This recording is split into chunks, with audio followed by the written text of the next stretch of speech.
மக்களே வணக்கம். Big Boss season 8 எப்போதும் உங்கள் நான் என்று சொல்லக்கூடியவர் இன்று இல்லை. இன்றைக்கு விஜய் சேதுபதி எப்படி செய்வார், எப்படி இந்த ப்ரோக்ராம் நடத்த போகிறாரு, இல்லை அவருக்கும் இந்த நெகட்டிவிட்டி கிடைக்குமா, அவரையும் ட்ரோல் பண்ணுவாங்களா, அவரும் இவ்வளோ நாளுக்கு சம்பாரித்து வச்சிருந்த பேரை கெடுத்துருவாரா, எப்படி செய்ய போகிறார், அவர் ப்ரிப்பேர்ட் பண்ணியிருக்காரா, நல்ல தெளிவான சிந்தனையோடு பேச போகிறாரா, அறிவாக பேச போகிறாரா அப்படின்லாம் யோசிச்சுட்டு இருக்கும்போது ரொம்ப யதார்த்தமாக பேசினார். ஆனால் இந்த விஜய் டிவிகிட்ட ஒரு பேட் ஹேபிட் இருக்குது. என்னென்னு பார்த்தா, ஒரு தெளிவாக நிதானமாக அழகாக உள்ள ஹீரோவை, முன்னாடி கமலஹாசனை, அவரை கோமாளி மாரி ட்ரெஸ்ஸு போட்டு கொடுக்கறது, சுடிதார் புடவைங்கிற மாதிரியான அமைப்பில் ட்ரெஸ் பண்ணுறது, எவ்வளவு அசிங்கமாக ட்ரெஸ் பண்ணலாமோ அப்படி பண்ணுவாங்க. இன்றைக்கி விஜய் சேதுபதி ரொம்ப தெளிவாக கரெக்டாக தான் வந்திருக்கார். ஆனால் அவருக்கு கூட மீசி எடுத்துருக்க வேண்டிய அவசியம் இல்லை. இந்த விஜய் டிவிக்கு என்ன திட்டம்னே தெரியல. இந்த ட்ரெஸ் மட்டும் பார்த்திங்கன்னா மிக மோசமாகவே எல்லாத்தையும் செய்கிறாங்க. ஒன்று பார்த்திங்கன்னா ஒரு ஹாஃப் சைஸில் வேறு கலரு, இந்த பக்கம் வேறு கலரு, அதெல்லாம் அவ்வளோ சிறப்பாக கிடையாது.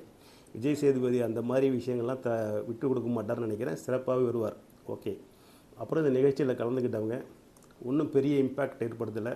அதில் முத்துக்குமார்ன்ற ஒரு தமிழ் பேசுகின்ற ஒரு இளைஞன் கவனம் ஈர்த்தார். மற்றபடி எல்லாம் ஒரே குட்டையில் ஊறிய மட்டை மாதிரி விஜய் டிவி ப்ராடக்ட்ஸு எல்லோரும் என்ன பண்ண போகிறாங்க, எது பண்ண போகிறாங்கன்றது ஒன்றும் புரியல. அது பட் இன்ட்ரெஸ்ட்டும் இருக்க போகிறதில்ல.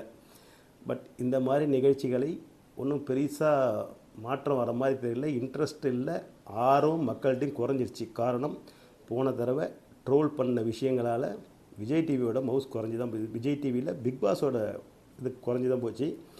இந்த முறை ஆரம்பமும் போர் அடிக்கிற மாதிரி தான் இருக்குது. போக போக எப்படின்னு தெரியல.